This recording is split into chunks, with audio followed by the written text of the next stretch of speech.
So let's play the game and... Yeah, let's play Life is Strange.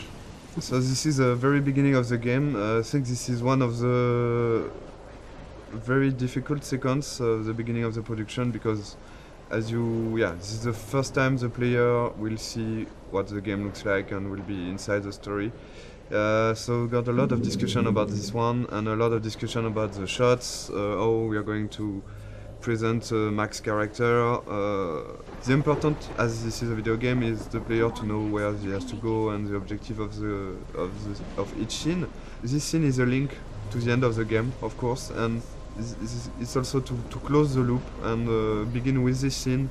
And when you know the end of the game was something we really wanted to have, so we can see all the FX, and we've got one FX artist, very talented, Thomas. Here you can see a lot of his work, all the particles, the tornado. We took a lot of time to work on this tornado because when you're working on an episodic game, it's important to still hook the player from episode 1. So that's the kind of discussion we had about the rhythm, to when should we put something that has a bit more impact and that feels something that shows the player that there is something bigger. So this introduction was a bit like that. We wanted in Life is Strange the player to always know what Max is knowing and to just be with her. At this moment, Max doesn't know where she is and the player doesn't know it either.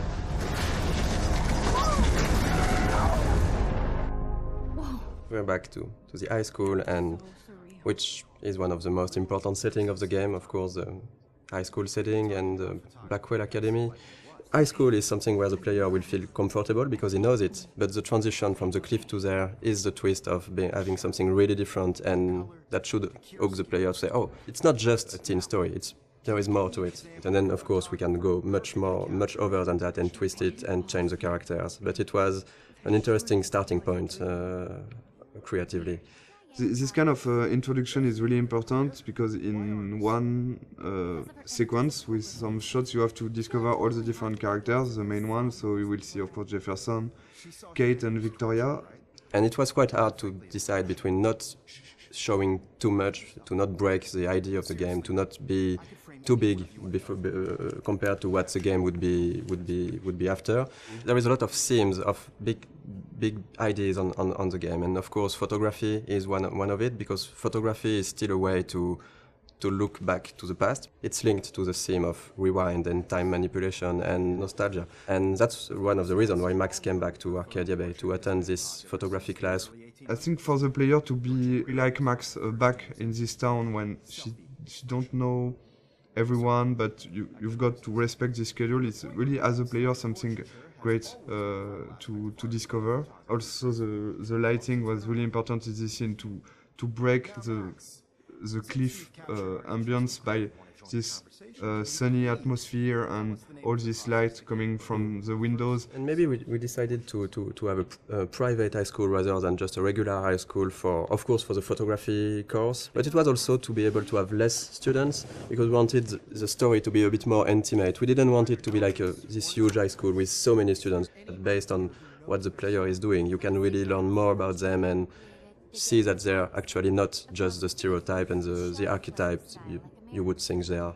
This is still a perfect example of how episodic is hard, because if you look closely at this poster, there is a mistake on it. It says that the exhibition takes place in the De Young Museum of Art, when actually it's not that in episode 5, it's the Zeitgeist Gallery. We have a really great community, so thank you guys. And people found out this mistake, and yes, it is a mistake. It's when in episode 5 we found out that we couldn't be a museum, it was too big, so it has to be an art gallery, so we changed the name, and yes, there is a mistake like this in episode 1. How cute I looked yet. I was about to. Welcome to the real world.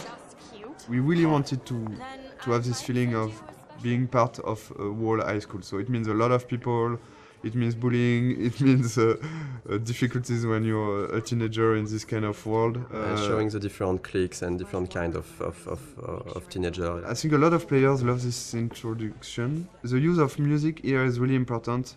As Max feels insecure in this atmosphere, we wanted her to isolate, and the music is a great way of isolate yourself when you just want to be on your own. And so since the beginning of the game we were working with licensed tracks, licensed music. We test when we testing and prototype some scenes.